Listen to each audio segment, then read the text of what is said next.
എവിടെ തിരിഞ്ഞു നോക്കിയാലും കേരളത്തിൽ വികസനത്തിൻ്റെ പൂത്ത കാലം, വസന്തകാലം എന്ന് പറയുന്ന പരസ്യങ്ങളാണ്. പിണറായിയുടെ വലിയ ഫോട്ടോയൊക്കെ വെച്ചുള്ള പരസ്യങ്ങളാണ്. വലിയ PR വർക്കാണ് നടക്കുന്നത്. അപ്പോഴും ഒരു ചോദ്യം കേരളത്തിൽ അവശേഷിക്കുന്നുണ്ട്. അത് വളരെ ഗൗരവതരമായ ഒരു ചോദ്യമാണ്. കേരളത്തിലെ രാഷ്ട്രീയ രംഗത്തെ പഠിക്കുന്ന വിദ്യാർത്ഥികൾക്കും രാഷ്ട്രീയം കൈകാര്യം ചെയ്യുന്നവർക്കും ഗവേഷകർക്കും നിരീക്ഷകർക്കും മാധ്യമക്കാർക്കും എല്ലാവർക്കും പഠിക്കാൻ കൊള്ളാവുന്ന ഒരു മനോഹരമായ വിഷയമാണ് ഞാൻ സൂചിപ്പിക്കാൻ പോകുന്നത്.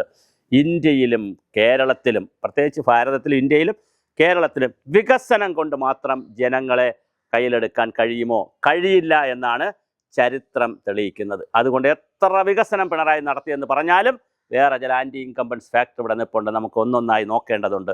ഒന്നാമത്തെ കാര്യം, സർ CP രാമസ്വാമി അയ്യർ ഒരുപാട് വികസന പ്രവർത്തനങ്ങൾ തിരുവിതാംകൂറിൽ കൊണ്ടുവന്ന ആളാണ്. പക്ഷേ അദ്ദേഹത്തിൻ്റെ മൂക്ക് വെട്ടിയെന്നും വെട്ടിയില്ലെന്നും ഒരു മണി വെട്ടിയെന്നും എന്തായാലും ചരിത്രത്തിൽ അദ്ദേഹത്തിൻ്റെ മൂക്ക് വെട്ടിയതായിട്ടാണ് അദ്ദേഹത്തിന് ഒളിച്ചോടേണ്ടി വന്നു സർ CPക്ക്. അടിയന്തരാവസ്ഥ കാലത്ത് ഉദ്യോഗസ്ഥർക്കും മറ്റുള്ളവർക്കും ബുദ്ധിമുട്ടൊക്കെ ഉണ്ടായെങ്കിലും ജനങ്ങൾക്ക് വലിയ സുഖമായിരുന്നു. ഓഫീസെല്ലാം കൃത്യം 10 മണിക്ക് തുടങ്ങും, 5 മണിയിൽ അവസാനിപ്പിക്കും. ഒരു അഴിമതിയുമില്ല. സകല വലിയ മിലിറ്റൻ്റ് പോലെയുള്ള പ്രവർത്തനം. സ്വാതന്ത്ര്യമില്ല എന്നുള്ളതേ ഉള്ളൂ. ജനാധിപത്യമില്ല, സ്വാതന്ത്ര്യമില്ല, സംസാരിക്കാൻ പറ്റത്തില്ല എന്നൊഴിച്ചാൽ വളരെ ജനങ്ങളെ സംബന്ധിച്ചിടത്തോളം വളരെ ചിട്ടയായ ഒരു ഗവൺമെൻറ് പ്രവർത്തിക്കുന്ന ഗവർണറാണല്ലോ. അപ്പോൾ വളരെ ചിട്ടയായി എല്ലാം എണ്ണയിട്ട യന്ത്രം പോലെ, ബ്രിട്ടീഷുകാരുടെ കാലം പോലെ എല്ലാം പ്രവർത്തിക്കുന്നു. എന്നിട്ടും ആ അടിയന്തരാവസ്ഥയെ ഇന്ത്യയിലെ മുഴുവൻ ജനങ്ങളും, കേരളത്തിലുള്ളവർ തിരിഞ്ഞു നിന്നെങ്കിലും ഇന്ത്യയിലെ മുഴുവൻ ജനങ്ങളും കോൺഗ്രസിനെ എടുത്ത് ദൂരെ കളഞ്ഞു. ജനതാ പാർട്ടിയിലെ തമ്മിലടിയും പോരും കൊണ്ട് അവർ ഇല്ലാതായി. എത്ര വലിയ പാർട്ടി, ജയപ്രകാശ് നാരായണൻ്റെയൊക്കെ നേതൃത്വത്തിൽ വന്ന ജനതാ പാർട്ടി, പിന്നെ ദേവഗൗഡ വരെ എത്തിയപ്പോൾ എത്ര വലിയ പാർട്ടിയായിരുന്നു. ആ പാർട്ടിയെ ജനങ്ങൾ നിരാകരിച്ചു. രാമക്ഷേത്രം പണിതിട്ടും രാമക്ഷേത്രത്തിൻ്റെ പൂജ, ശിലാപൂജയും അതിൻ്റെ ക്ഷേത്രപൂജയും ക്ഷേത്രത്തിൻ്റെ പ്രാണപ്രതിഷ്ഠ നടത്തി പ്രധാനമന്ത്രി പോയി നടത്തിയിട്ടും അയോധ്യയിൽ കോൺഗ്രസ്സാണ് MP ആയി ജയിച്ചത്, BJP അല്ല. അതുപോലെ തന്നെ പിന്നെ അയോധ്യയിൽ ഉത്തർപ്രദേശിൽ അതിൻ്റെ ഗുണം യോഗി ആദിത്യനാഥ് വഴി നരേന്ദ്രമോദിക്ക് ലഭിച്ചില്ല. അവസാനം ഒരു കുലുങ്ങിയിട്ടാണ് നരേന്ദ്രമോദി ഇപ്പോഴത്തെ ഗവൺമെൻറ് അധികാരത്തിൽ വന്നത്. വലിയ ഭൂരിപക്ഷത്തോടു കൂടിയല്ല, ഘടകകക്ഷികളുടെ കൂടെ ഭൂരിപക്ഷത്തോടു കൂടിയാണ് മോദി ഇപ്പോൾ ഭരിക്കുന്നത്. അങ്ങനെ ശരിക്കും പറഞ്ഞാൽ രാമക്ഷേത്രം പണിത് കൊടുത്ത സാഹചര്യത്തിൽ അവിടുത്തെ ഹിന്ദുക്കളെല്ലാം ഇങ്ങനെ സംഘപരിവാറായും ഹിന്ദുക്കളെല്ലാം BJPക്ക് വോട്ട് ചെയ്യുമായിരുന്നെങ്കിൽ അയോധ്യയിൽ MP കോൺഗ്രസിൻ്റെ MP വരത്തില്ലായിരുന്നു.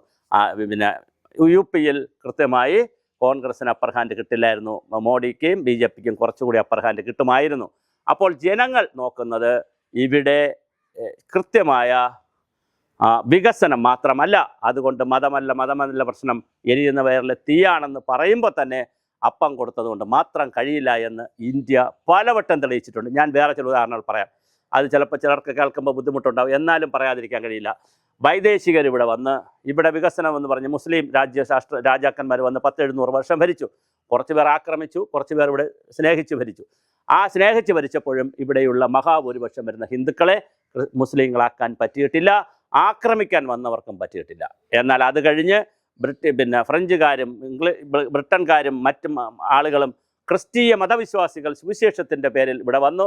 ഒരുപാട് പള്ളികൾ തുടങ്ങി, പള്ളിക്കൂടങ്ങൾ തുടങ്ങി, കുഷ്ഠരോഗാശുപത്രികൾ തുടങ്ങി, പിന്നെ ആളുകൾക്ക് മഞ്ഞപ്പൊടി കൊടുത്തു, ഗോതമ്പ് പൊടി കൊടുത്തു, സ്കൂളിലേക്ക് ഗോതമ്പ് പൊടി കൊടുത്തു, ആതുരാലയങ്ങൾ തുടങ്ങി, ആരോഗ്യ കേന്ദ്രങ്ങൾ തുടങ്ങി.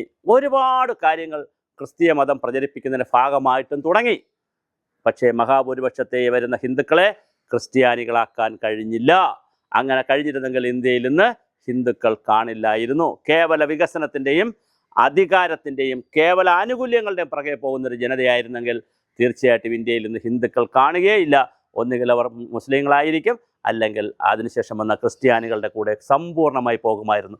പക്ഷേ പട്ടിണി കിടന്നപ്പോഴും തൻ്റെ വിഗ്രഹത്തെ കെട്ടിപ്പിടിച്ച്, തൻ്റെ ആരാധനയെ കെട്ടിപ്പിടിച്ച്, തൻ്റെ ദൈവിക ചിന്തയെ കെട്ടിപ്പിടിച്ച് പട്ടിണി കിടന്നപ്പോഴും മാനം കൊടുക്കാത്ത ഒരു സമൂഹമാണ് ഭാരതം എന്ന് തിരിച്ചറിയുക. ലോകത്തൊരു പക്ഷേ മതത്തിൻ്റെയും ഈ വികസനത്തിൻ്റെയും സ്നേഹത്തിൻ്റെയും സാന്ത്വനത്തിൻ്റെയും വാക്കുകളുമായി പോയി മുഴുവൻ ജനതയെ മാറ്റാൻ കഴിയാത്ത ഒരേ ഒരു ജനത ഭാരതം ആണ്. അതാണ് ഇവിടുത്തെ സ്വാതന്ത്ര്യം, ഇവിടുത്തെ ജനാധിപത്യം. അതുകൊണ്ട് പിണറായി വിജയൻ ഇനി എന്തെല്ലാം ചെയ്തു എന്ന് പറഞ്ഞാലും പിണറായി വിജയൻ ചെയ്തു കൂട്ടിയിരിക്കുന്ന മറ്റു ചില കാര്യങ്ങൾ,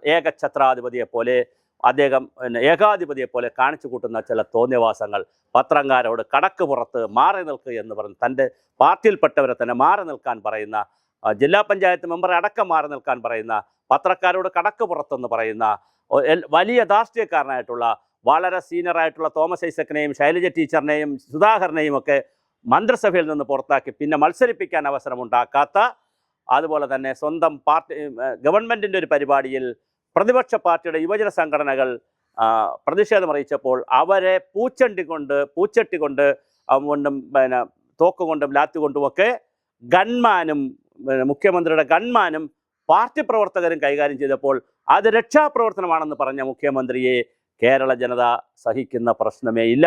ഇവിടെ ജനാധിപത്യത്തിന് വലിയ വേരുകളുള്ള നാടാണ്.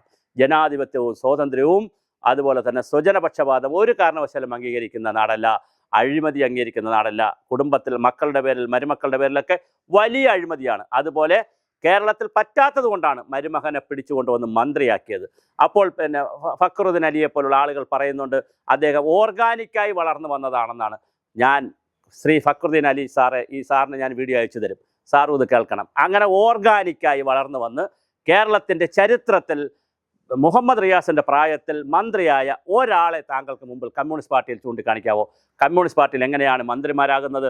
പോളിറ്റ് ബ്യൂറോ മെമ്പർമാർ മത്സരിച്ചിട്ടുണ്ടെങ്കിൽ അവരാകും, അത് കഴിഞ്ഞ് സെൻട്രൽ കമ്മിറ്റി അംഗങ്ങൾ മത്സരിച്ചിട്ടുണ്ടെങ്കിൽ അവരാകും, അത് കഴിഞ്ഞ് താഴോട്ട് വരും. അങ്ങനെ താഴോട്ട് വരുമ്പോൾ സുധാകരനെ മത്സരിപ്പിക്കാതെ, തോമസ് ഐസക്കിനെ മത്സരിപ്പിക്കാതെ, ശൈലജ ടീച്ചർ മത്സരിച്ചിട്ടും സ്ഥാനം കൊടുക്കാതെ ഒരുപാട് സീനിയർ ആളുകളെ കേന്ദ്ര കമ്മിറ്റിയും പോളിറ്റ് ബ്യൂറോയും സംസ്ഥാന സെക്രട്ടേറിയറ്റിലുള്ള ആളുകളെയൊക്കെ വെട്ടി നിരത്തിയതിന് ശേഷം പൊതുമരാമത്തും ടൂറിസം എന്ന് പറഞ്ഞ രണ്ട് പ്രധാനപ്പെട്ട വകുപ്പുകൾ മുഹമ്മദ് റിയാസിന് കൊടുത്തിട്ടുണ്ടെങ്കിൽ അത് കേവലം മരുമകനായതുകൊണ്ട് മാത്രമല്ല, ലാവ്ലിൻ കേസുമായി ബന്ധപ്പെട്ട വേറെ ചില ബന്ധങ്ങൾ കൂടി ഉണ്ട് സാർ. അത് സാർ മനസ്സിലാക്കണം. കോഴിക്കോട് ക്രൈം നന്ദകുമാറിൻ്റെ ഓഫീസിൽ നിന്ന് ലാവ്ലിൻ കേസിന് ആസ്പദമായ രേഖകൾ എടുത്തുകൊണ്ട് പോയി ചുട്ടുകരിച്ചതുമായി ബന്ധപ്പെടുത്തിയിട്ടുള്ള മറ്റൊരു ബന്ധം കൂടി ഉണ്ട്. അങ്ങനെ ബന്ധങ്ങളുടെയും സ്വന്തങ്ങളുടെയും പിന്നെ മുസ്ലിം മത സമുദായത്തിൽപ്പെട്ട ആളുകളെ പ്രീണിപ്പിക്കുക എന്നൊരു കാഴ്ചപ്പാടും അന്നുണ്ടായിരുന്നു. ഇന്നിപ്പോൾ അത് നടക്കത്തില്ല. കാരണം മുസ്ലിങ്ങളത് പ്രീണിപ്പിച്ചിട്ടും അവരാരും വോട്ട് കൊടുത്തില്ല. 2 പാർലമെൻറ്റ് തെരഞ്ഞെടുപ്പോൾ വോട്ട് കൊടുത്തില്ല, പഞ്ചായത്ത് തെരഞ്ഞെടുപ്പോൾ വോട്ട് കൊടുത്തില്ല. അതുകൊണ്ട് ഇപ്പോൾ മുസ്ലിം പ്രീണനമൊക്കെ കുറച്ച് വെച്ചിട്ടുണ്ട്. അതുമുണ്ട്. അപ്പോൾ ഒരു വശത്ത് മുസ്ലിം പ്രീണനമുണ്ട്, മറുവശത്ത് ഈ ലാവ്ലിൻ കേസിൻ്റെ സഹായിച്ചതിൻ്റെ പിന്നെ പ്രത്യുപകാരമുണ്ട്. പിന്നെ മരുമകനായി വന്നതും എങ്ങനെയെന്നിപ്പോൾ ഞാൻ പറയുന്നില്ല, അതെല്ലാവർക്കും അറിയാം. എങ്ങനെയാണ് മരുമകനായി വന്നത്?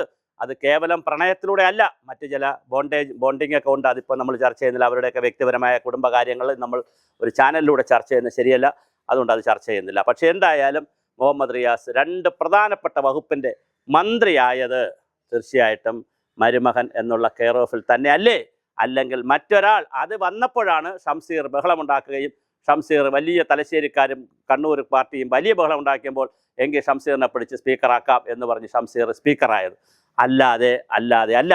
അതും വളരെ പ്രധാനപ്പെട്ട കാര്യമാണ്. അപ്പോൾ ഇതെല്ലാം ജനങ്ങൾ കണ്ടുകൊണ്ടിരിക്കുകയാണ്. അപ്പം മരുമകനെ ഉയർത്തുന്നതായാലും, മകളുടെ കേസായാലും, സ്വജനപക്ഷപാതമായാലും, പാർട്ടിക്കാരെ കൊണ്ട് തല്ലിക്കുന്നതായാലും, PSCയെയും എംപ്ലോയ്മെൻറ്റ് എക്സ്ചേഞ്ചിൻ്റെ നോക്കുകുത്തിക്കളായിട്ട് ആളുകളെ പോസ്റ്റ് ചെയ്യുന്നതായാലും, പിന്നെ ഈ കാണിച്ചു കൂട്ടുന്ന ഏകാധിപത്യ പ്രവണതകൾ മുഴുവൻ ജനങ്ങൾ കണ്ടുകൊണ്ടിരിക്കുകയാണ്. അങ്ങനെ പാർട്ടിക്കകത്ത് ഏകാധിപതിയാകുന്നു, പാർട്ടിക്കാർ വിടുമോ? ഭരണത്തിൽ ഏകാധിപതിയാകുന്നു, അങ്ങനെ വിടാൻ സാധ്യതയില്ല. ഇനി അങ്ങനെ വിടുമോ?